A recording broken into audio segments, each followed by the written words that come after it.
If it's undercovered, underreported, or a waste of time, you can be sure we'll be heard. Nothing is off limits. Welcome to Broad Street Radio. Welcome to Broad Street Radio. I'm Michael Morris. With me, my good buddy, my compatriot, if you will, Nathan Schoner. Nathan, how are you? Good. I don't want you to talk any more than that. You know, I was having a conversation about you the other day where somebody said, does Nate talk? And I go, yeah, he talks to me all the time. And they said, but did he talk to anybody else? And I go, I don't know. I've never seen it. Well, that also could be because you just talk so much. Fair enough. I wasn't attacking you. I'm taking the blame because I don't let anybody else talk. So enjoy me doing this solo show with you sitting beside me. It's all right. I wanted to talk about, so a few weeks ago we were talking about Lord of the Rings and all that other stuff and all this, what people view as this is garbage content, this is great content.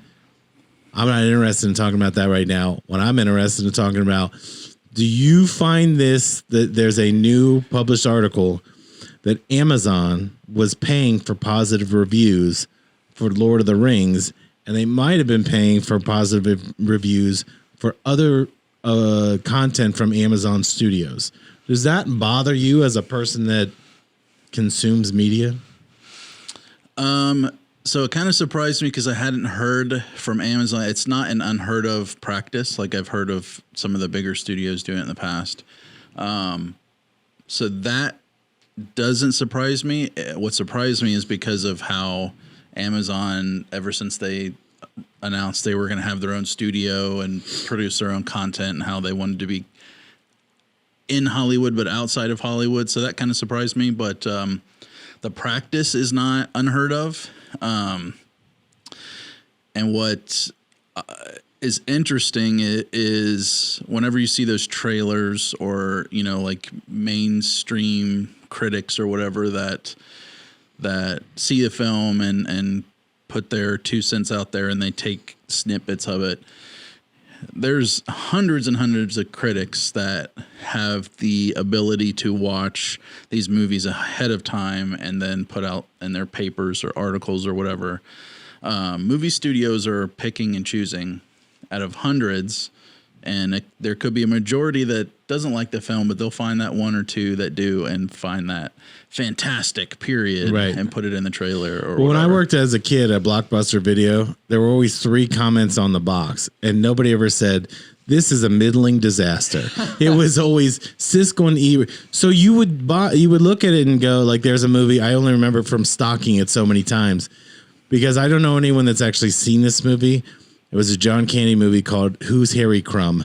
And I've heard of it. Everyone's heard of it. You know why you've heard of it? Because the posters and the box said Siskel and Ebert, 2 thumbs up and all this. But there's always like 3 quotes on the box or 4 quotes. Yeah. Then you'd go, oh my God, it's got to be good. They like it. And then people watching it's like, I don't get it. So what started me down this path is there's a guy that absolutely drives me nuts. And you can watch this guy on YouTube. His name is John Campea. And he used to work for AMC in the beginning of the YouTube explosion before they put all these fucking ads on every single thing. Yeah. He has his own show, the John Campea Show.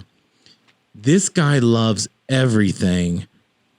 And he's invited to everything except the DC stuff. So he's a huge fan of everything Marvel. He won't say anything bad about any of them. Eternals, he said, is one of his, it made him cry. It made me cry when I realized I paid for that fucking thing. Yeah. But this guy was saying Lord of the Rings is great, all this other stuff. Now you're finding out that people were paid to give their review. They were given early access to this stuff.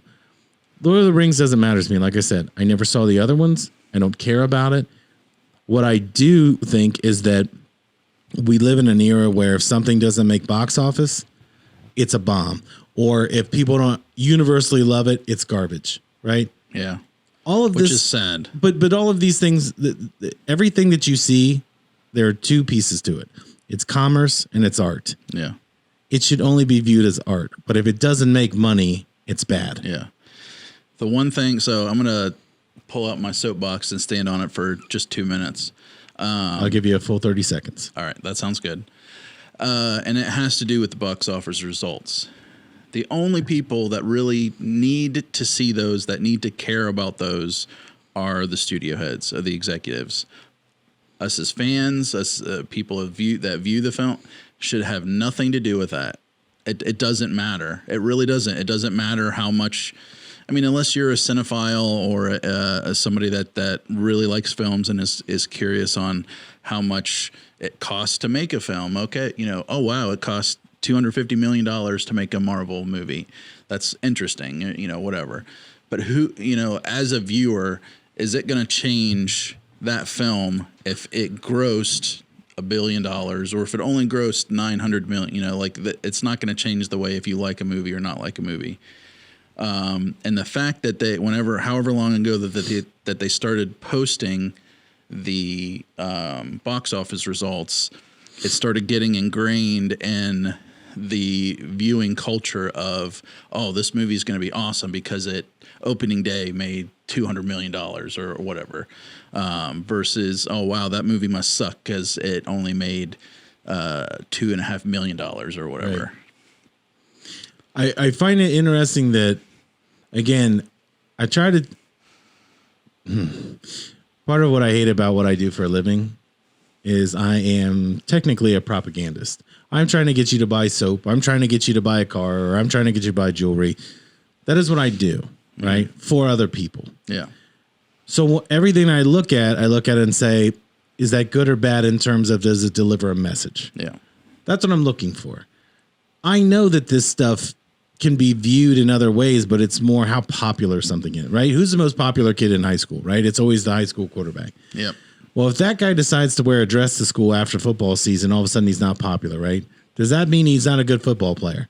No. I know that's an odd way to put it, but it's, when I look at this, it is, I can watch commercials and go, God, that's really great because it sells a product.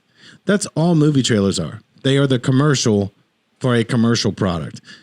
I do not care if something makes money, right? I think that we talked about the Blacklist.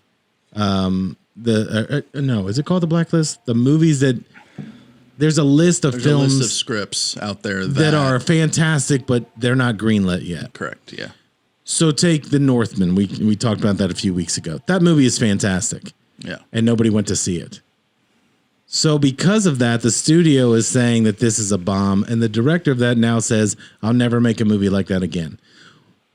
What bothers me is that critics, when they watched it, talked about the diversity in the cast because there is none other than man and woman. You're talking about in 900 AD in Viking country. Yeah, exactly. There wouldn't be a lot of trans people in it. Fair enough to say? I would assume. So what bothers me is you're getting positive reviews for things that are being praised for the diversity of the cast, but the story is bad. Yeah. You're not allowed to criticize anything anymore. And I find that it'd be different if you said it to me and you're not being paid for it. Mm-hmm. But when you see the same things, it's kind of like the news. Everybody has the same view on Ukraine good, Russia bad. If you say anything different about it, well, you're a traitor. Mm-hmm. And that's how it feels when you're looking at shows or movies or whatever.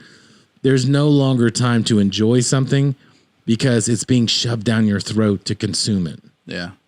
Well, in terms of paid reviews, I know that in the infancy of YouTube ads and stuff like that, and ads being baked into YouTube channel videos, that it was getting muddied on reviewers, whether it was a paid review or a paid sponsored versus, hey, I just have this and I'm telling you it's kind of the same thing. And I think we need to get to a point where whether you're an official critic, whether you're a paid critic or not, if you're getting paid for it, you need to say like, hey, this is a paid sponsored shit. Right. This is a paid.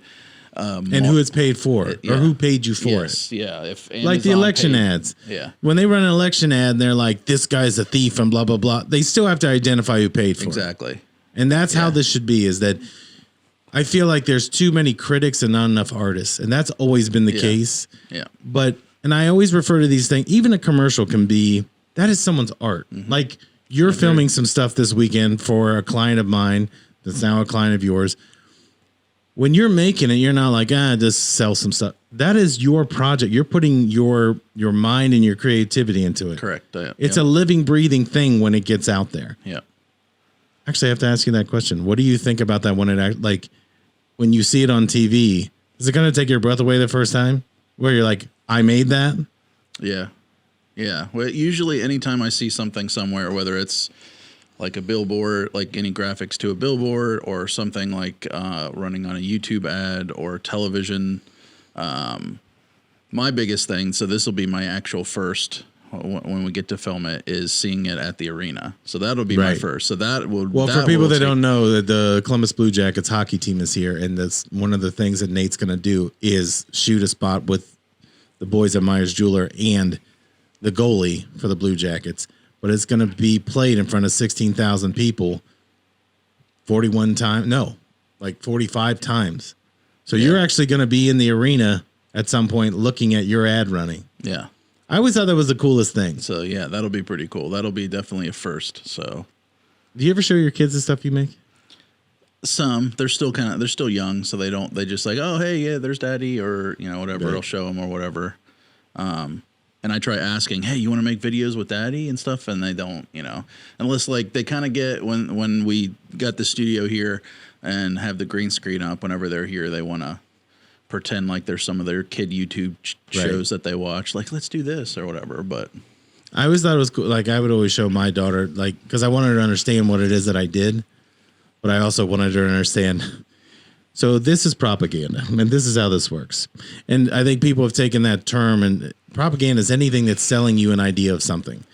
So, she would 20 years ago, there's a place called City Barbecue, and I started that and did all the concept and all that stuff for just the marketing. I didn't come up with the idea for barbecue, but putting that whole thing together, when she was like 3 or 4, whenever she would go by there with her mom or my mom or whatever, she was like, my dad started that. And I had to kind of correct her, like, no. I just did all the advertising for it. I didn't do anything about the product. But it does make you part of, when you make a brand or something, it's a big deal. Yeah. And that's why it bothers me. Like I was saying to you before we started, the number one movie on Netflix that's dominating is Morbius, which is a Spider-Man villain that they want to make the villain movies kind of like they tried to do with the Joker and do their own thing. Yeah. But I saw it 3 times in the movie theater. My daughter and I love it because it is exactly what it's supposed to be. But because it didn't make box office or people were unfamiliar with the character, people slander and they hate it. But when they're in their living room, they're turning it on because it's kind of a guilty pleasure. Yep. I feel like that's the way a lot of this stuff eventually becomes, because I don't understand why people have to feel one way or another about something. Why can't you view it before you make your decision? Yeah, that's the other big thing, is that you get a lot of people that will just jump on bandwagons who've not seen the product, who've not seen the show, the movie or whatever, and just say, oh, this is bad because X, Y, and Z said so. And not, hey, I took the time, watched it, made my own judgments. And it was shit, but at least I watched. Yeah. I'm fine with it if you watch it. If you put your money towards something, now you can have an opinion. It's kind of like voting. If you don't vote, you shouldn't be able to say anything about either candidate. Correct. Right? So you are voting with your money no matter what you're doing. So when people say, well, I don't like how McDonald's does business, so I'm not going to go there. Okay, that's fine. But the same people that sell the fries to them sell the fries to Burger King as well. Yeah. So you're still kind of in the same loop. There's only 6 major companies that run the entire world, essentially. So when it comes to film, I think people also aren't educated about what film. That's why I like to talk to you about things like how something's shot. Yeah. Or the script of it, the actual content on the screen, the effort to get it there. I always find it a little bit disingenuous when someone's like, well, that sucks. And I'm like, what did you do this morning for 8 hours? I drove a forklift. Your opinion really doesn't mean a whole lot of shit to me. Yeah. If you're not going to study these things, I'm not saying you have to be a cinephile to appreciate it. But I think there are things that you would look at, like the movie Drive. That movie made no money. But everybody that's seen it is like, that movie's badass. And I think he says 40 words in the whole thing. Yeah. It's still a kick-ass movie. And people say, oh, I wish I saw that in the movie theater. Yeah. But I can tell you there are people that have seen all 27 Marvel movies or whatever in the movie theater. Because that's commerce. That's getting you there. Yeah. Feeding it to you, like in wrestling. The bad guy's always supposed to lose at the end of the night. That's all that matters. Yeah. That's what you expect. So when it doesn't happen, you have an emotional reaction. But they don't tell you that there's not people that are reviewing that before you get there. Yeah. One of my favorite quotes that stuck with me for years, I don't know if it was before I went to film school or if it was when I was out in LA, is a lot of people don't realize that the term show business and business, the word business is twice as long Right. as the word show. I actually saw Mickey Dolenz. There was an interview from 2016 where he was being interviewed, and that's what he said. He said it's two words combined. Yeah. But the business part means more. Yeah, because you've got to have the business to put have on the show. So yeah, so I mean, even though there's a lot of things that you know maybe we don't like or prefer wouldn't happen in the Hollywood studio system, where business executives are being too creative or trying to put their finger in the creative and they don't have a creative bone in their body, but you need that to produce these movies that we go see, you know, the Marvel movies or whatever. You wouldn't be able to make those huge budget films. You can have your indies, which I mean, I love. Indies are cool. Indies are awesome. I mean, that you have a lot more freedom there. I'm going to tell you right now a movie that even if you don't like them, just the way, if you watch the trailer and from what I'm hearing from critics, and again, we're trying to ignore them, is Moon Age Daydream, the David Bowie biography. It comes out on the 16th. That looks good. Just the trailer alone, it has that art house feel to it. It has a 60s vibe to it. I think there are people that will want to see this, and because it's an indie, it's going to blow by the theater real quick. That's an experience. Yeah. You want to see that because very few things come out that are kind of like life-changing in terms of like you've learned something from it, right? So I can't wait to. I've been waiting. I had put it in my phone as like an appointment for myself. Like I've got to see this. Nice. But I don't know that there's that many people that get that stoked for it. And I think we've been robbed of great indie movies. Like a couple weeks ago, you and I off there were talking about Punch Drunk Love, which is a fantastic movie, but it's Adam Sandler right after Billy Madison. And so he's still like on Saturday Night Live, but it's like, it was a totally different side and it's an odd movie, but I saw that at a place called the Drexel. I don't know that everybody has a Drexel, but they would show like one popular movie like Austin Powers for like 4 months. And then there'd just be this indie movie for a week or two. Yeah. We're being robbed by business people of things that might be thought-provoking movies. Yeah. Because they're being replaced with, can we make toys and t-shirts from it? I'm not opposed to that. I'm just saying The Godfather was not supposed to be the biggest film of all time. Yeah. Right? It was just another movie that had production issues and all that. They didn't want Al Pacino. They didn't even want him in the movie. But I think about the same with LA Confidential. There's a lot of interesting stuff that you can just get on YouTube and punch these things in. Like LA Confidential would never have happened because nobody knew who Guy Pearce was. Russell Crowe hadn't done Gladiator yet. Yeah. No one had seen it. And Kevin Spacey was picked as, everybody loves Kevin Spacey. He signed on to do the main role, and until filming started, he didn't tell him he was going to take the minor role, which is still a big role in the film. Yeah. But the studio didn't know that he was going to step down and do the other one. Yeah. That movie's on TV every single night on TBS or TNT. Yeah. And it's one of the best films you can see, like genre films. That's the difference, is somebody that is an artist that's looking at this, that trained for this, that has a skill for this. A business person would go, you know, it'd be great, that John Travolta. Yeah. Nothing against him. True. The nice thing, though, with nowadays is the amount of content that is available, the amount of subscriptions or streaming services gives way to having more of those movies. So it's not just studios looking at like, okay, what's the next big IP? What's the next Star Wars? What's the next Marvel? What's the next whatever? There still are those, But because we have so much content that needs filmed or that needs pushed out for HBO Max, for Netflix, for Disney Plus, for whatever, it gives way to these filmmakers to have more access to the studios to give money to greenlight films that may not have been greenlit if all there was movie theaters or video on demand, cable or whatever. It opens the door to whenever I hear somebody say like, oh, there's too many choices out there. There's too many subscription services, which may or may not be true or whatever. I look at it as, from a filmmaker standpoint, that just gives way to more jobs, more films that can be made, more I agree with all that, writers. but I want to ask you this question. Is more opportunity making greater content? Yes and no. So yes, there's Don't two you think coins. it's still the 80-20 rule? So have you know that rule? Yeah. 80% Yeah. of your business or whatever comes from 20%. Correct. Right? Yeah. Of the people you're dealing with. Yeah.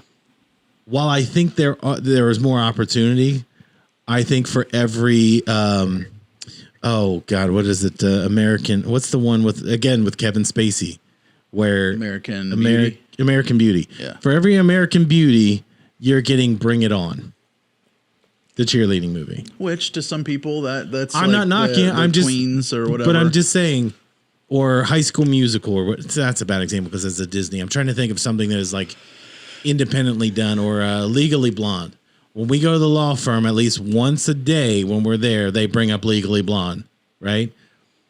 I'm not saying it's bad. I've never seen it. I'm happy that people like that. Yeah. I'm just saying, not every movie has to be serious, but it's like when you find that thing that is like, you just can't believe that this thing got made. Like Forrest Gump is that way. I had no, it was 1994 or whatever. Cool, go see it. That movie's amazing. Yeah. Then studios go, how do we make another Forrest Gump? Forrest Gump 2. See what I'm saying? Yeah. Some things should be made. 1917. Fantastic movie that is, it looks so real, the way the experiences. Someone's going to try to make that again. Yeah. And it's like, just leave it be. Like, that should exist on its own. You didn't hear they greenlit 1917 Part 2? It'd be amazing if they just called it that. Not 1918, 1917, the next day. Or Pearl Harbor, Part 2. Yeah. But going back to the review part, again, if you are putting people on your payroll to promote your product, you are whoring it out to get people to watch it. So when you get harsh criticism or reviews, that, if I said to you, Nate, the green screen stuff we filmed, I like this, but I don't like this one. Are you going to be upset that I don't like the fifth one? No. You're going to I'll ask you why, Right. see what mistakes were made or what, and let's try to fix it. But what you're saying is you as a consumer are wrong. Yeah. And the number one rule in all of sales is the customer is always right. All you're doing is pissing them off so that the next thing that you make, they're going to go, that's going to be shit too. Perfect example is what Disney's doing with all these Marvel shows. They're rushing them out, and while some of them might be good, it is we have to get this character involved in something. So like the She-Hulk, there's no set amount of time. Like the shows aren't always half an hour. They're 20 minutes one week, 25 the other. And the reviews are just tearing this thing apart. I don't care what people say about it. If I like it, I'll watch it. But it's not drawing my interest. Now, will I finish it? I watched the first episode. I'll finish it at some point, but there are just things that it's not well written. I just want to finish it because I started it. Yeah. That's what I find is when you're saying there's more opportunity. If you look at the people that are showrunners on Lord of the Rings, they have no credits, right? The people that are running that.